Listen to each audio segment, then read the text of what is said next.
not they daughter Blu Cantrell. It's time to talk. Jay-Z worked very hard to erase you and me, just like he did Elle.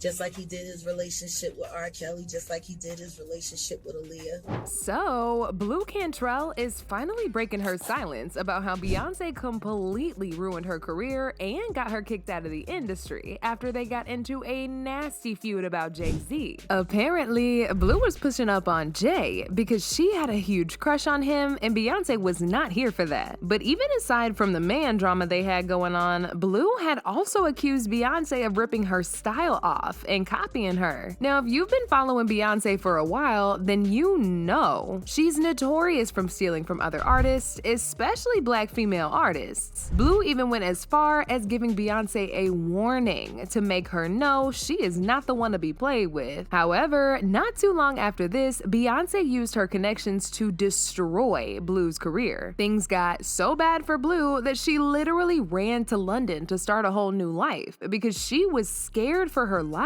At one point, she was even seen wandering around the streets by herself, claiming somebody was trying to unalive her. Tension because you're around each other so much and you're fighting and you're nitpicking and definitely can relate to that. But before we get into all the disturbing details of this story, let me give y'all a little bit of context as to how we got here in the first place. Blu moved to a New York apartment all by herself when she was just 17 years old to pursue music. She was discovered by an A&R executive and became a backup singer for artists such as Puff Daddy, Truth Hurts, and Faith Evans. She became a member of the girl group 8th Avenue, a protege of the singer Teddy Riley. The band recorded several songs and even appeared on Blackstreet's 1999 album, Finally. But the music they recorded was shelved after Riley left Blackstreet. Not too long after this, 8th Avenue also disbanded. But luckily for Blu, she had already become friends with some people in the industry, including Usher. Usher introduced her music to producer Tricky Stewart, the head of Red Zone Entertainment. Stewart originally wanted Blu to become a member of his girl group 321, but after a recording session with her, he offered to help her launch her solo career instead. Blu later moved in with Stewart and his girlfriend in their house in Atlanta and was introduced to the head of Arista Records, L.A. Reid. After hearing her sing, L.A. offered her to sign to his record label. And with that, Blu's music career started taking off. She had 5 record labels begging her to sign, but she eventually decided to sign with L.A., which she later regretted terribly. She released her first single, Hit 'Em Up Style, and the song was an immediate hit. It peaked at number 2 on the Billboard Top 100 and even helped her bag her first 2 Grammy nominations for Best Female R&B Vocal Performance and Best R&B Song, as well as an American Music Award nomination for Favorite New Soul/R&B Artist. She later released her debut album, So Blue, which also did very well and even certified platinum. Blu was really dominating effortlessly, and for a minute, it looked like she was gonna be the biggest pop star in the industry. Back in 2003, she released her second studio album, Bittersweet, and once again, this was also a successful album, scoring her hits like Breathe with Sean Paul and a Grammy nomination. But this streak of success didn't follow her very long, because within the same year, Beyoncé also debuted her solo career with her blockbuster album, Dangerously in Love, and she was taken over. People started to compare the two of them a lot, and Blu was really beginning to feel the heat. But it wasn't just Blu who was feeling the aggressive competition between them, because Beyoncé was worried about Blu mopping her. However, Beyoncé's main reason for not really liking Blu was not necessarily music, and it had a lot more to do with the fact that Blu was in love with Jay and was actively trying to replace her and be Jay-Z's girlfriend. Now, Blu initially denied the allegations about her and Jay having something romantic going on. That was until her infamous interview with Wendy Williams, where she backtracked and seemingly fueled the rumors. When Wendy had asked her if she and Jay-Z were ever more than friends, she didn't outright deny it like she had before. Instead, she laughed around the question and completely avoided giving a straight answer altogether. You ever kissed Jay-Z romantically?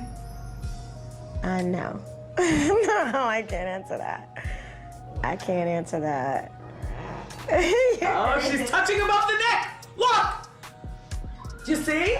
Why do people not want to let the Jay-Z Blu Cantrell thing go? Wendy then pushed on, and she said she always knew Blu's relationship with Jay wasn't gonna last because Jay preferred immature women who he can control and mold into what he wanted. Radio that I didn't think it would last though. What, me and him? Yeah, Why? because you're above 25. Why, he needs somebody younger than At that? the end of the day, yeah. Why did you say that? Because I think at the end of the day, a younger, less savvy to the ways of the world broad. Somebody a little bit more naive? You said it, not me. Blu also made it very clear that she had a big crush on Jay-Z and wouldn't mind being with him. Oh my God! I heard you come with a horse, Blu. Really has them locked down. I think so. I think they're in love. I think they're in love. Politics, speaking. No, I really do think they're in love. I have a big crush on him, though.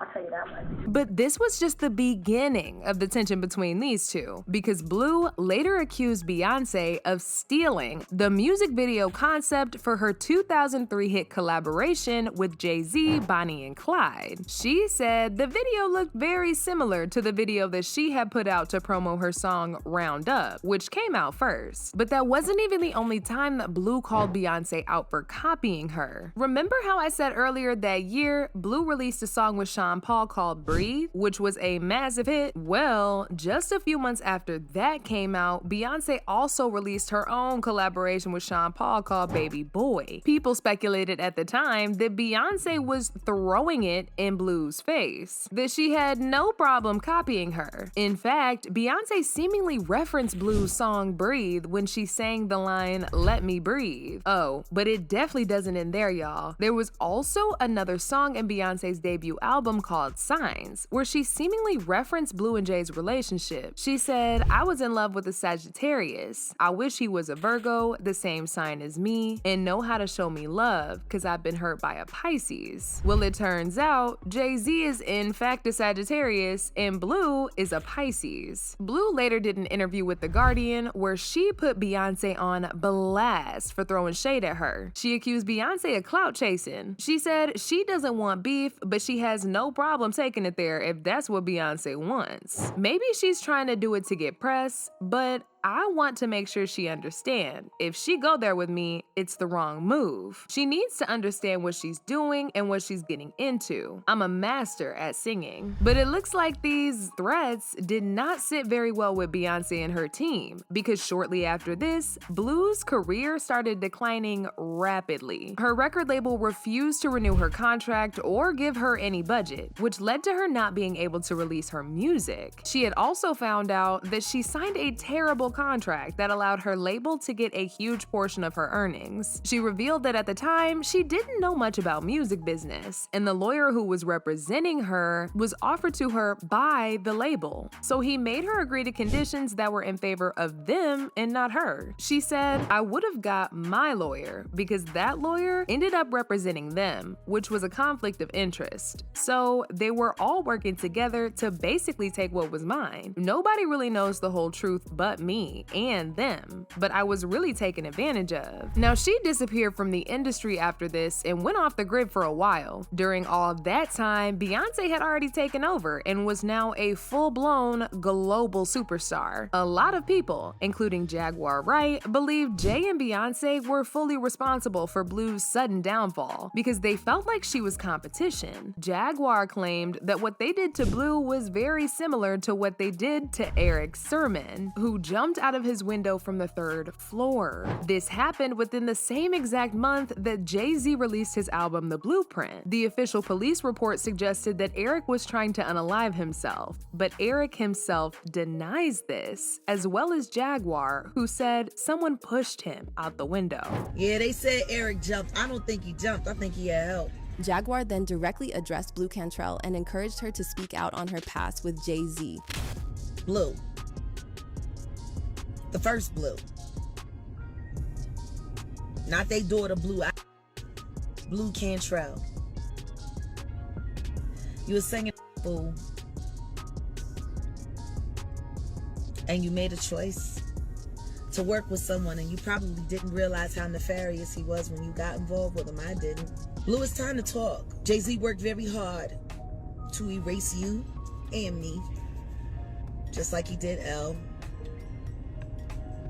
just like he did his relationship with R. Kelly, just like he did his relationship with Aaliyah. Now, as for Blue, she came back from hiding around 2012 and said that the reason why she left the industry was because there were people intentionally sabotaging her, and everything became too much for her to bear. I needed to take time off. I spent a lot of time overseas and I was living in London, and I needed a break just to take time for myself because being an artist is a 24/7 thing. It's no sleep, no eating, and it's a lot of hard work. However, she was made to go back into hiding, and for good this time, when someone put a hit on her to take her life. TMZ reported that Blue was found frantically roaming in the streets and claiming that somebody was trying to finish her off. According to reports, Blue went running through the streets, ranting about people trying to unalive her last night, until police took her into custody for psychological evaluation. Blue went seemingly berserk in a Santa Monica neighborhood around 2 a.m. on Wednesday. Witnesses tell us she was screaming about someone giving her poisonous gas. The episode went on long enough that someone called the police. Ooh, child, it is really sad to see how Blue was just kicked to the curb and treated terribly like that. I mean, first her label completely ripped her off, and then Beyonce and Jay-Z allegedly used their power to finish what was left of her. What's even worse is after Jay-Z and Beyonce did all that to her, they went on to also name their daughter Blue. Y'all, this is too creepy. Now, as usual, people had their own thoughts about this. Like this person who said, Beyonce is so insanely insecure. It's odd that people can't see it. She had an issue with everybody that had a thing with Jay-Z. Instead of her finding someone who will cherish her, she's putting out all this negativity toward everyone but the main source of her suffering, which is her husband. He controls her by manipulating her emotions. It's pathetic and sad, but